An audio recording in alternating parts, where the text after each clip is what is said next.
going to talk to Alex Taylor of Fortune Magazine about the Chevrolet Volt. Our opinions on this car are pretty different. Basically, I think it's a viable technology. Alex, not so much. Okay, so here we are with the Chevrolet Volt. Right. Winner of the Car of the Year at the Detroit Auto Show, Motor Trend Car of the Year as well. You are not impressed. You don't like this car. Why? I'm very impressed by the engineering GM put into this project. I'm very impressed by the money they spent and by the time they took to really get it right. And they've got a neat software package that enables you to shift from full electric power to full gasoline power in a very seamless way. It's a very expensive car. It costs $42,000. It's got relatively limited range of 40 miles on electric charge. I think you can do better elsewhere depending on how you use your car. But, I mean, you understand the rationale here. I know you've heard this before, that the average person drives less than 35 or 40 miles a day. So the customer has the opportunity to drive fundamentally an electric car, come home at night, plug it in, drive an electric car the next day, come home and plug it in. So they could drive pretty much a fully electric car, but then the gasoline engine is there as a backup. Now, you can't do that with, say, a Nissan Leaf. Sure, a Nissan Leaf gives you realistically about 70 miles of range, but, you know, it's not going to be your only car. It can't be. I mean, this seem like a better solution for most consumers than something like a pure electric car?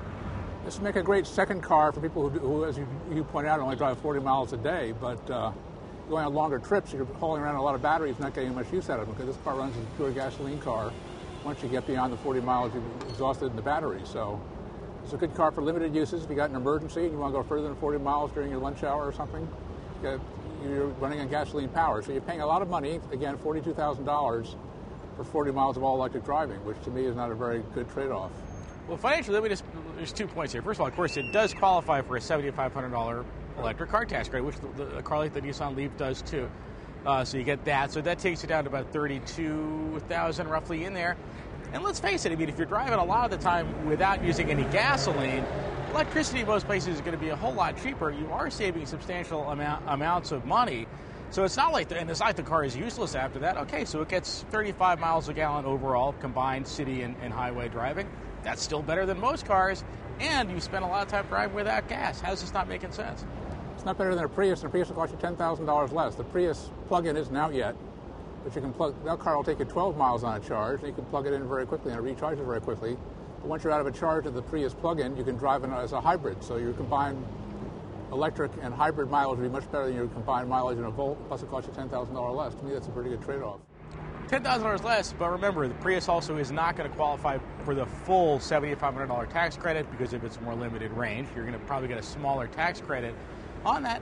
And also, let's face it, 12 miles, I mean, realistically on a cold day, maybe 8 miles or so of driving. To me, that sounds almost like throwing in free floor mats. I mean, it's not a lot of savings, and you still do have to pay something for that power. You're still paying for the electricity. I don't know. It seems less exciting to me than having the opportunity to really drive without electricity for a normal day of driving, which the Prius is not going to allow you to do. If you want excitement and you're an early adopter, go out and buy a Volt. I mean, you'd be the first guy in your neighborhood to have one. Maybe the only guy in your neighborhood to have one because it costs $42,000. Volt will never be profitable because they'll never get back the $1 billion they spent to develop it. Whereas Toyota, because the volume in the Prius is so high, 2 million vehicles, they've gotten the development cost back, plus their piece cost is break even now or better. The whole problem with GM went about this the wrong way. Instead of trying to develop the best energy efficient, clean car they could, they said we got the top Toyota. Toyota's been in the hybrid business for more than 10 years. They've made 2 million Priuses. They really know this technology cold, and they've come up with a very economical solution to emission-free driving. You think it is? Because to me it seems a little bit less exciting because it's also something that aftermarket companies have been doing with the Prius for a while. Doesn't seem that original to me. And it's interesting to note that Ford's going to come out with something called the C-Max Energy that's going to be kind of similar to the Volt. It's going to have some of that electric-free driving and then move into more of a hybrid mode later on. I'm kind of wondering if they're not looking at this and thinking, you know what, I think maybe GM was onto something with that.